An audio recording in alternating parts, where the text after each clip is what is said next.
সচিবালয়ে হামলা, ভাঙচুর ও ছাত্রদের মারধরের ঘটনায় গ্রেপ্তার আনসার সদস্যদেরকে কারাগারে পাঠানোর নির্দেশ দিয়েছেন আদালত। সুশৃঙ্খল একটি বাহিনী প্রভাবিত নেতৃত্বে বিপদগামী হয়ে পড়লেও আনসারের রয়েছে গৌরবময় ইতিহাস। আনসার বাহিনী প্রতিষ্ঠিত হয় 1948 সালের 12 ফেব্রুয়ারি পূর্ব বাংলা আইন পরিষদে 17 জুন 1948 সালে আনসার অ্যাক্ট অনুমোদিত হওয়ার পর ঢাকার শাহবাগে এ বাহিনীর প্রশিক্ষণ কার্যক্রম সাময়িকভাবে অনুষ্ঠিত হতো।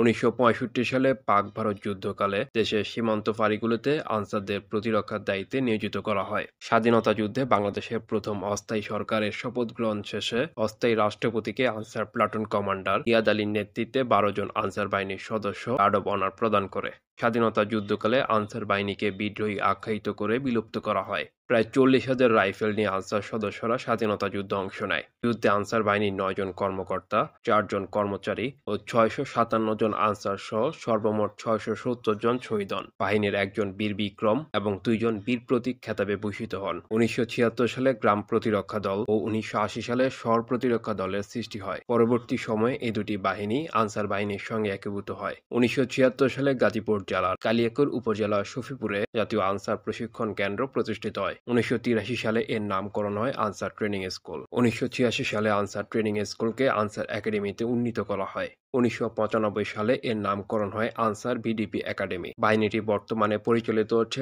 আনসার বাহিনী আইন 1995 এবং ব্যাটালিয়ন আনসার আইন 1995 দ্বারা, যা সংসদ কর্তৃক গৃহীত হওয়ার পর 15 ফেব্রুয়ারি 1995 সালে মহামান্য রাষ্ট্রপতির অনুমোদন লাভ করে।